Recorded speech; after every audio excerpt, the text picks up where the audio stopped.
este sâmbătă, așadar, haide să parcurgem împreună Kungsleden, drumul regelui, mai bine de 400 și ceva de kilometri prin sălbăticia Laponiei din Suedia.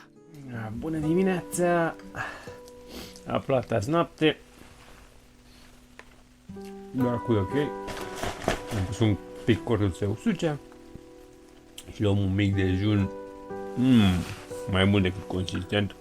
Ne-au mai rămas niște afine. O văz.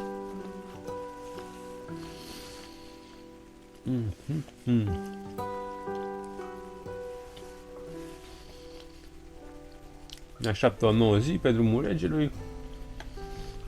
Drum bun, cale bună. Nu uitați că mă puteți urmări la zi și pe conturile de Instagram și Facebook. Dacă vă place canalul Smiley Traveler, sunt recunoscător dacă vă abonați, dacă dați un share, un like și aștept părerile voastre, dacă vă place, dacă nu vă place, mesaje. Hai să vedem!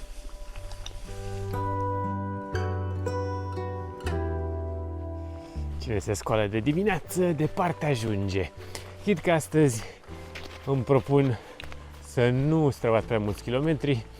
Voi trece de o cabană care se află la doar vreo 14 și după aia un refugiu din ăla cum am mai văzut așa pe traseu, un refugiu intermediar. Poate de data asta nu o să găsesc pe nimeni. Să vedem, să stau acolo. O fi deschis, nu o fi deschis, facem focul, nu facem focul. Vedem. Ne așteaptă o nouă zi fără ploaie pe drumul regelui.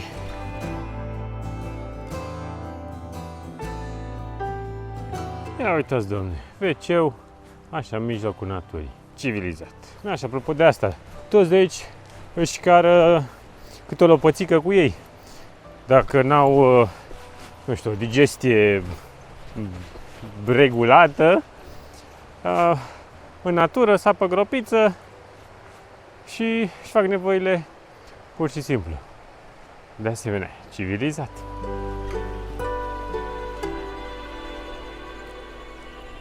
Șapte kilometri până la Căbănuța Pieliecaise.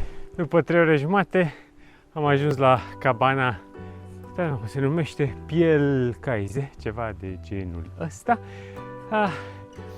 14 km, facem o mică pauză și mergem mai departe. N-am întâlnit până acum pe absolut nimeni în niciun sens. Hai să zicem că în sensul meu sunt mai puțini turiști și oricum am plecat destul de devreme, dar invers, probabil n-a dormit nimeni aici. Da, și aici și acolo. Hai să vedem dacă o fi cineva, dacă o fi vreun troll, vreun elf. Nordicii, mulți chiar cred în astfel de creaturi mitice. Bucătărie. Un bine meritat baton de ciocolată, de cereale, cred, cu ciocolată. Mere. De energie. Și cred că acolo sunt camerele. Chiar când mă întrebam, băi, unde toată lumea, am depășit așa vreo 3 grupuri de câte 2. Așadar, nimeni n-a dormit la căbănuța asta și toți au început din Jekvik. Mă gândesc dacă să înoptez la refugiul ăla intermediar. Mai sunt, nu știu, 5 km până acolo, 4-5 km, iar de acolo până în localitate vreo 3 km. Mă întrebați la ce sunt bune potecuțele alea de lemn, traversele alea? Păi uite la chestii de genul ăsta, la noroaie, la smârcuri. Hei!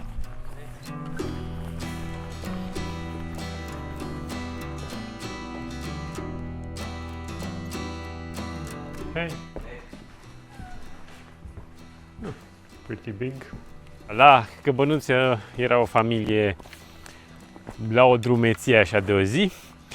N-am vrut să deranjez, să-mi scop bocanci și ciorapi puțin să-i pun la uscat. Ei mâncau. Așa că voi continua cei 3 km până în localitate, Jektvik. Și merg pe principiu se vor usca bocancii mergând. Oricum, nu mai sunt întuzi, sunt umezi. E o mare diferență.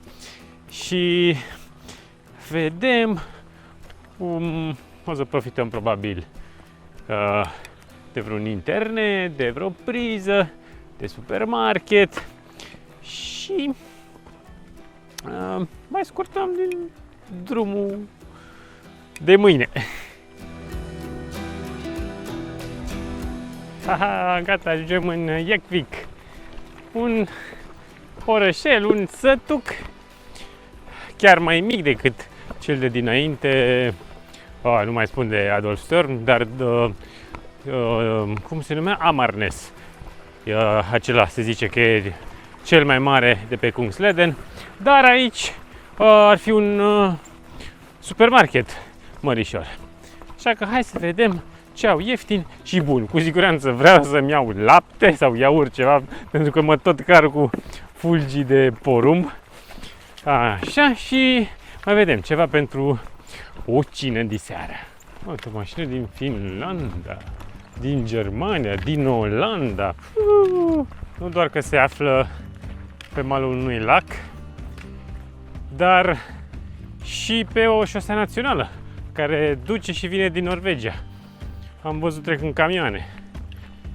Deci e un nod important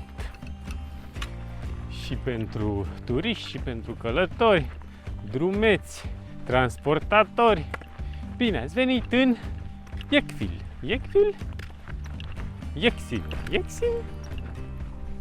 Bine ați venit în Jektvik. Bine ați venit în Jektvik. Sunt în supermarket. Bun, de seară niște fettuccini. Vedem fructe din nou, vedem cu ce le combinăm. Am o porțiune de pește, mai scap din greutate.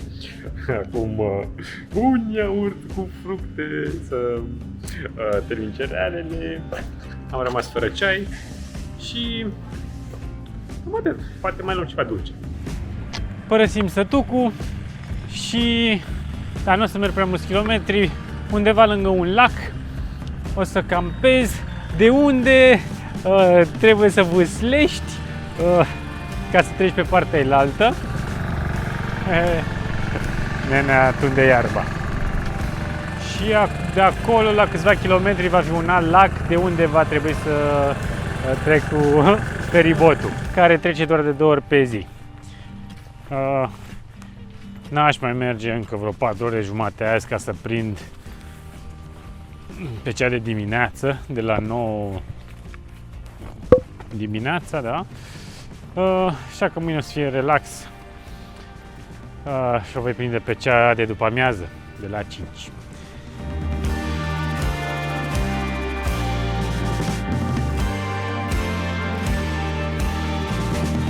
Am auzit ceva, e pujaș. Wow, I think it's a male.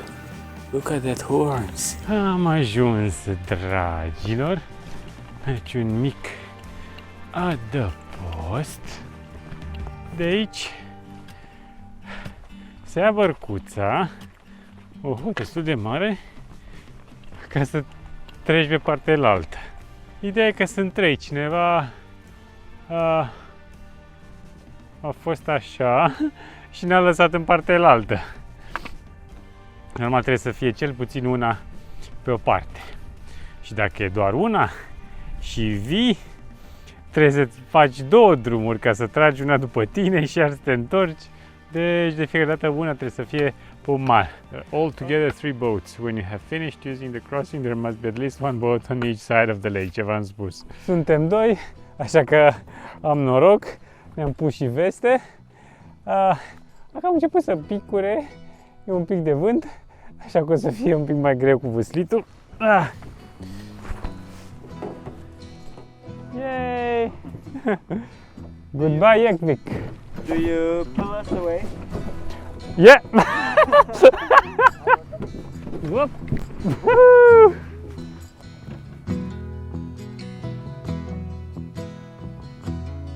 Uite ce peisaj fain!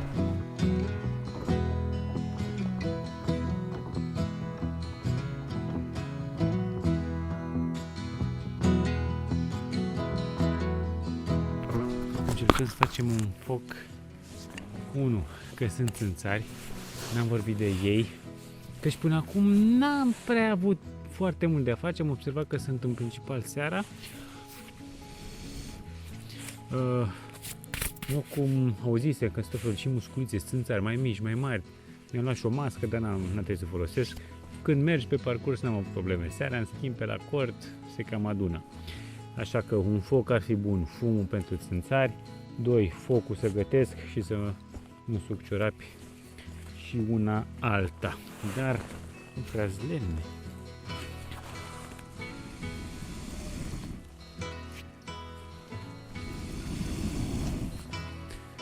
Nu l-aș fi făcut dacă n-aș fi găsit vatra asta.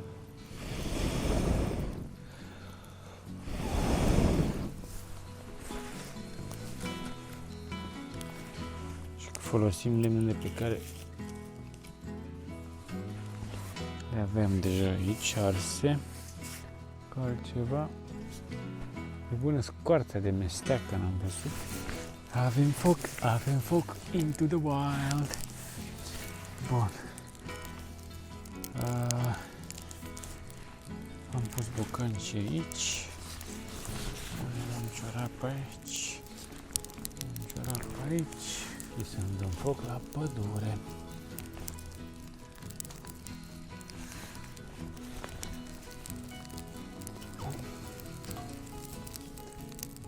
Punem apa la fiert. Și o să gătim paste.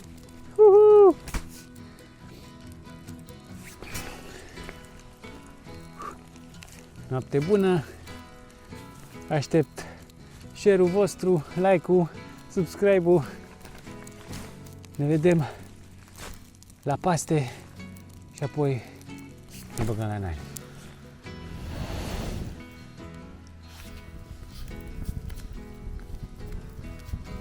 Chestia asta desface tot, și bere, și conservă. Ai și ferăstrău, riglă, de toate. Am primit-o de la un șofer din Polonia, acum, ani buni. Ciorapii se usucă, bocancii de asemenea. Facem treabă bună. Mă bucur că am continuat să merg astăzi. Am parcurs destul de mult, chiar pe 2 în 1. În loc, mâine o să prind vaporul, e la 2 ore, așa că o să mă trezesc de dimineață să-l prind pe cel de ora 9. Dar până atunci ne vom face paste. Dragilor, oaspeți, poftă mare, noapte bună și pe mâine, pe vaporaș.